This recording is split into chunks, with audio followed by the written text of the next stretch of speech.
जय मसीह की। मैं पास्टर सत्य प्रकाश अनुग्रह होम चर्च से आप सभी लोगों का मैं स्वागत करता हूं। आज जैसा कि हम सब लोग एक समय निकाला है, इस शनिवार के समय में हम लोग रात्रि के इस समय में हम सब लोग एक साथ मिलते हैं ताकि हम परमेश्वर के उस बड़े नाम को और ऊंचा उठाने पाए जिसके लिए परमेश्वर ने हम सबको सृजा है। क्योंकि परमेश्वर के वचन में लिखा है कि आदि में वचन था और वचन परमेश्वर था और वचन ही परमेश्वर के साथ चलता फिरता था। परमेश्वर ने जिस प्रकार से उत्पत्ति की पुस्तक में मनुष्य की सृजना करी और परमेश्वर ने उनके साथ संगति करी और परमेश्वर के उस महान अनुभवों को आदम और हव्वा ने अनुभव किया, उसके लिए हम परमेश्वर का बहुत बहुत धन्यवाद देते हैं। प्रभु यीशु मसीह ने हम सभी लोगों को अपने हमसे वाचा किया हुआ है, हमसे वादा किया हुआ है कि परमेश्वर का वचन जिस प्रकार से कहता है कि जहाँ 2 या 3 जन एक मन होकर प्रार्थना करते हैं, संगति करते हैं, वहाँ उनकी उपस्थिति होती है। और आपके बाइबल में भी लिखा हुआ है कि जहाँ पर बहुत सारे लोग इकट्ठे होते हैं, प्रेरितों के काम में भी अगर आप देख सकें तो वहाँ पर भी लिखा है कि लोगों ने बहुत सारे जो प्राचीन काल के जो विश्वासी थे वो लोग प्रार्थना करने में, रोटी तोड़ने में और परमेश्वर के उस बड़े नाम को ऊंचा उठाने के समय में वो हमेशा सहभागी रहे और आगे बढ़कर हिस्सा लिया। उसके लिए परमेश्वर का धन्यवाद। आज वैसे ही एक समय हमें परमेश्वर ने दिया है। आप लोग सब व्यस्त हैं इस भागदौड़ की ज़िंदगी में। हर एक इंसान अपने बिजी शेड्यूल में इतना ज़्यादा व्यस्त हो गया है कि वो अपने लिए एक समय नहीं दे पाता है। आप सोच सकते हैं कि आप सुबह कितने बजे उठते हैं और पूरा दिन आपने क्या क्या काम किया है। उसके बाद में आप थके मांदे जब घर में आते हैं और उस समय में आप अपने मोबाइल को जितना प्यार करते हैं, एक पल भी इसको छोड़ते नहीं हैं। मैं जब भी अपने काम पर होता हूँ तो मैं परमेश्वर के कुछ वचनों को हमेशा अपने जीवन में उसे मनन करता रहता हूँ। मेरा मस्तिष्क उन वचनों को सोचता रहता है कि हे मेरे प्रभु, ये वचन जो आपने मुझे दिया है किस प्रकार से इस पर मैं चलने पाऊँगा। ये जो वचन मैं जब भी मैं पढ़ता हूँ, आप पूरी बाइबल में कोई सा भी पढ़िए वचन, जब भी आप पढ़ते हैं तो आप देखते हैं कि किस प्रकार से वो वचन आपके जीवन में काम करता है। मैं आप लोगों को उत्साहित करना चाहूँगा। आज जो व्यस्तता के दिन में हम इधर उधर भटक रहे हैं, अपने काम में इतने ज़्यादा व्यस्त हो गए हैं, अपने परिवार से हम दूर हो रहे हैं, हमारे बच्चे इधर से उधर हो रहे हैं, हम समय नहीं दे पा रहे। मगर इन सब बातों में मैं आप सब लोगों से एक ही गुजारिश करूँगा कि आप सब लोग परमेश्वर के समीप आइए, क्योंकि प्रभु के वचन में लिखा है कि आप अगर उनके नज़दीक जाओगे तो वो आपके नज़दीक जाएंगे, वो नज़दीक आएंगे। प्रभु ने वचन में अपने वादा किया। प्रभु के वचन में जिस प्रकार से मत्ती 7:7 में लिखा हुआ कि ढूंढोगे तो, पिछली बार भी जब मैंने जब प्रचार किया था उसमें मैंने कहा था, और परमेश्वर के वचन में लिखा है मत्ती रचित सुसमाचार में, मांगोगे तो तुम्हें दिया जाएगा, ढूंढोगे तो तुम पाओगे, खटखटाओगे तो तुम्हारे लिए खोला जाएगा।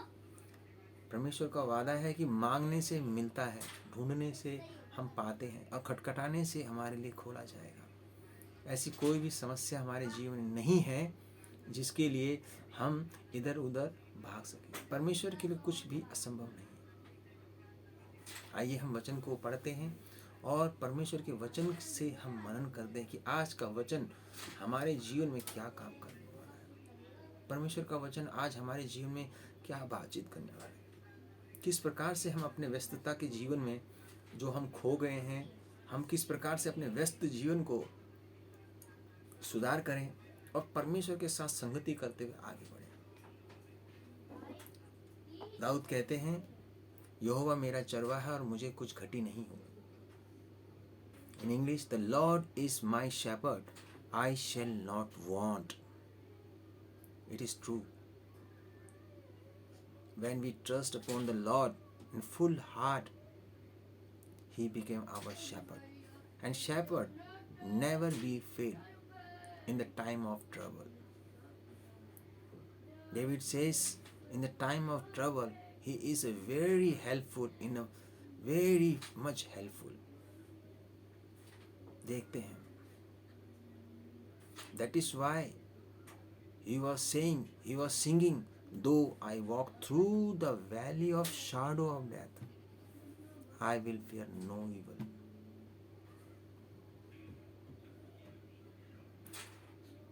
अंधकार की घाटियों में अगर कोई जाएगा, प्रभु का वचन यहाँ पर प्रभु का दास कह रहा है कि मैं उस अंधकार की यानी कि मृत्यु की घाटी में भी जाऊंगा ना, तब भी वो मेरी सहायता करेगा। आइए हम वचन को देखते हैं। मेरे साथ आप लोग निकालिए कुलुसियों के नाम पौलुस प्रेरित की पत्री, कुलुसियों के नाम पौलुस प्रेरित की पत्री, उसका 2 अध्याय, उसका 6 और 7 मैं आप लोगों के लिए पढ़ूंगा।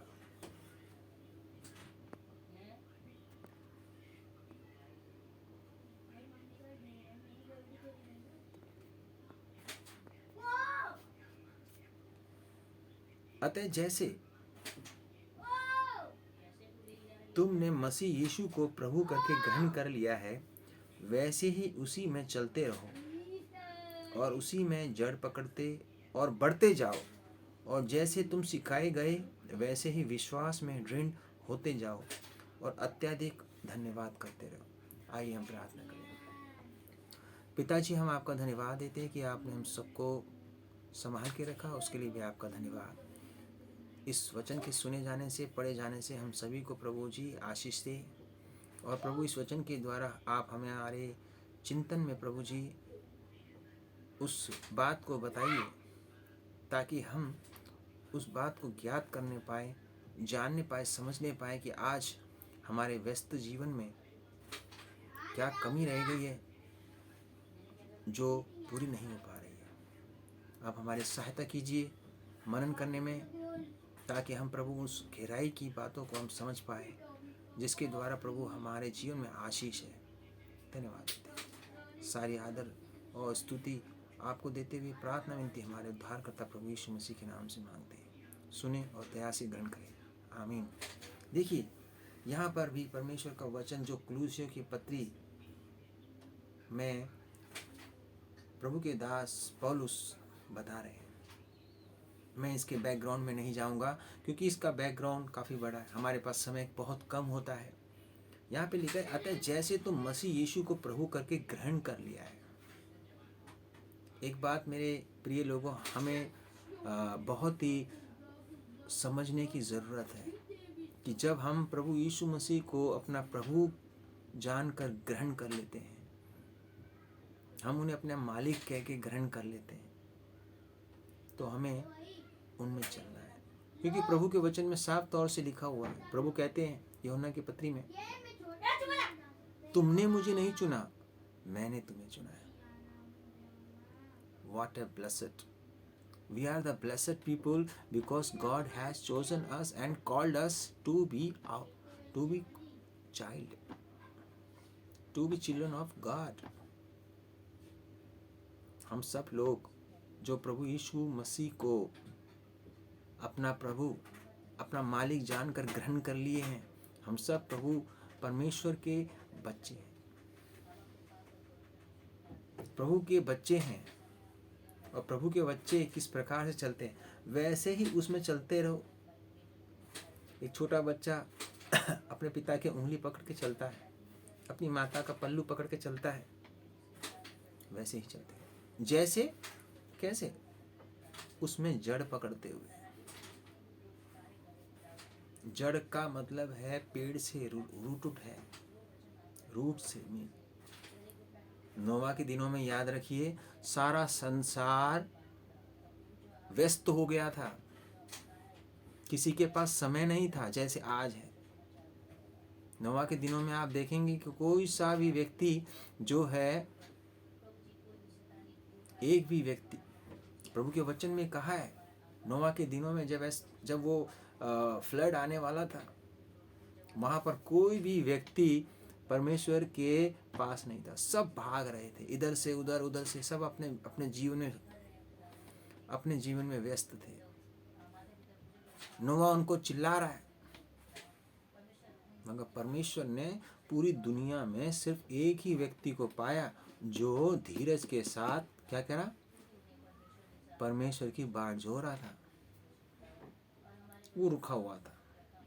ऐसा नहीं है कि वो उसके बच्चे नहीं थे, उसके भी बच्चे थे, उसके पास भी काम था, अपने वचन में लिखा हुआ था वो कितना मतवाला था, मगर वो रुका हुआ था, परमेश्वर की तरफ वो रुका हुआ था।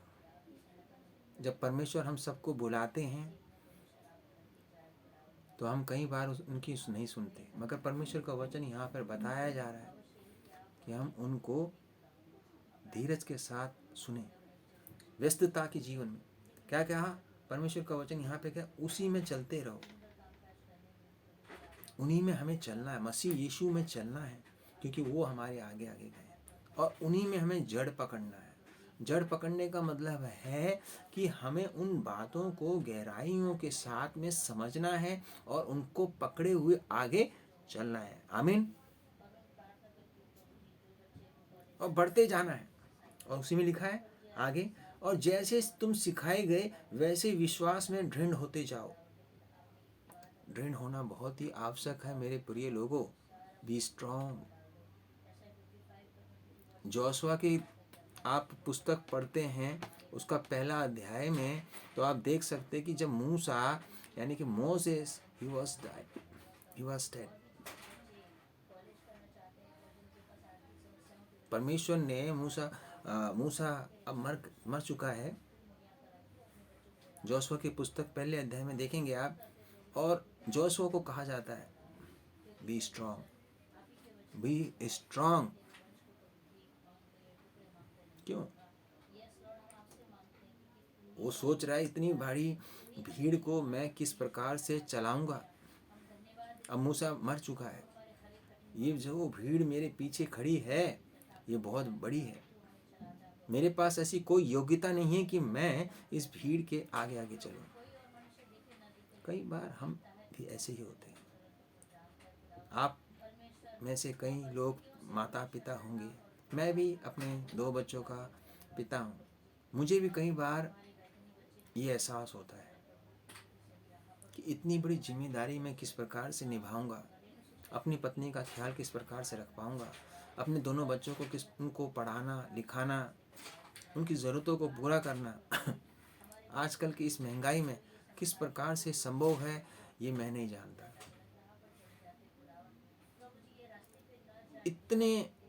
इतने ज़्यादा व्यस्त जीवन में हम किस प्रकार से काम करते हैं, और वो काम करने के द्वारा हमें जो मेहनताना मिलता है वो आज की दुनिया में इतना सफिशिएंट नहीं हो पाता कि हम अपनी ज़रूरतों के साथ उसमें कुछ सेविंग कर पाए। मेरे लिए तो बिल्कुल नहीं हो पाता, मगर यहाँ पर परमेश्वर का वचन ये बता रहा है व्यस्त जीवन में किस प्रकार से हम आगे बढ़ते हैं। मेरा ये कहने का मतलब नहीं है, मेरा कहने का मतलब है हम मसीह में जड़ पकड़ना है, दृढ़ होना है। इम्पॉसिबल चीज को पॉसिबल करने वाला सिर्फ एक ही है और वो है परमेश्वर। जोना के जीवन में भी आप देखते हैं वो इधर उधर भागता रहा। We can say this he was a running prophet. परमेश्वर के समीपता से है वो दूर भाग रहा था, वो अपने आप में सोच रहा था, वो अपनी योजना से नहीं चल रहा था, परमेश्वर की योजना से चल रहा था, मगर वो उसकी जो विचार थे वो भिन्न थे। वो अपने विचार से भाग रहा था। परमेश्वर ने जो उनको कार्य दिया था वो उन कार्य से वो भाग रहा था, क्योंकि वो जानता है परमेश्वर क्रोध में धीमा और दयालु है, वो सबके ऊपर कृपा करता है। आमीन। अगर हम घुटने टेक कर परमेश्वर के आगे रो रो के गिड़गिड़ाएंगे, अपने हाथों को स्वर्ग की ओर उठाएंगे, तो सचमुच मेरे प्रिय लोगों, हमारे परमेश्वर ऐसे नहीं है कि हमारी बातों को नहीं सुनेंगे। वो हमारे मुक्तिदाता हैं, उद्धार करता है, वो हमारा मार्गदर्शन करेंगे। आज इस रात्रि के समय में मैं यहीं पर विश्राम देते हुए एक बात को यहाँ पर कहूँगा, हमें सबसे ज़्यादा स्ट्रांग रहना है। B strong. प्रभु का वचन का जैसे हमने प्रभु यीशु मसीह को प्रभु जानकर ग्रहण किया है, वैसे ही उनमें चलना है और उन्हीं में जड़ पकड़ना है और बढ़ते जाना है। हमारे पासवान हमें बाइबल जो सिखाती है, विश्वास के साथ, पूरे विश्वास के साथ बी स्ट्रांग, दृढ़ होते जाना है और अत्यधिक क्या करना है, धन्यवाद करना है परमेश्वर का। हर एक परिस्थिति में, any circumstance, we must give thanks to the God, because God is faithful and nothing can be impossible for him, because God himself says I am possible. आपके लिए, मेरे लिए इम्पॉसिबल हो सकता है, but there is a God who can do everything possible for you and me। आइए हम प्रार्थना करते हैं। धन्यवाद देते पिताजी, आपके समीप में आते हैं। आपने जो वचन दिया है, हम उसमें प्रभु पूरी उत्सुकता के साथ जड़ पकड़ते हुए विश्वास के साथ दृढ़ होते जाएं, धीरज के साथ आगे बढ़ें। मुश्किल दिनों में प्रभु जी हम आपके समीप आते हैं। दिन बुरे हैं और बुरे होते जाएंगे, समस्या कम नहीं हो रही हैं, और बढ़ जाएंगी। कलेश, झगड़े चारों तरफ प्रभु हमें फाड़ खाने के लिए खड़े हुए, मगर आपका स्वर्गीय हाथ और आपके जो एंजल्स हैं वो हम सबको प्रोटेक्ट करते हैं। उसके लिए आपका धन्यवाद। हमारे काम में, धंधों में, हमारे बच्चों के जीवन में, उनकी पढ़ाई लिखाई में, हमारे घर में, हमारे आस पड़ोस में, हमारे मित्रों के जीवन में, हमारे रिश्तेदारों के जीवन में आप काम कर रहे हैं, विश्वास करते हैं। एक ऐसा वातावरण आप हमारे जीवन में आपने दिया है ताकि हम आपकी संगति कर पाए। धन्यवाद। आपने समय दिया, जीवन दिया, और हमारी बुराइयों को प्रभु हम आपके हाथों में रखते हैं, अपने पापों को आपके हाथों में रखते हैं। जो गंदी आदतें प्रभु हमारे जीवन में हैं, उन सबको आपके हाथों में रखते हैं। हमारी सहायता कीजिए कि हम उस गंदी आदतों को छोड़ने पाएं। धन्यवाद देते, सारी आदर महिमा आपको देते हुए ये दुआ विनती हमारे उद्धारकर्ता प्रभु यीशु मसीह के नाम से मांगते हैं। सुने और दया से ग्रहण करें। आमीन। सबको जय मसीह की। शुभ रात्रि, गुड नाइट, और आप सब लोग कुशल से हैं उसके लिए आप धन्यवाद। आप सब लोग हमारे चैनल को सब्सक्राइब कीजिए, बेल आइकन दबाइए, ताकि बहुत सारे लोग अनुग्रह होम चर्च के साथ जुड़ने पाएँ। सबको जय मसीह।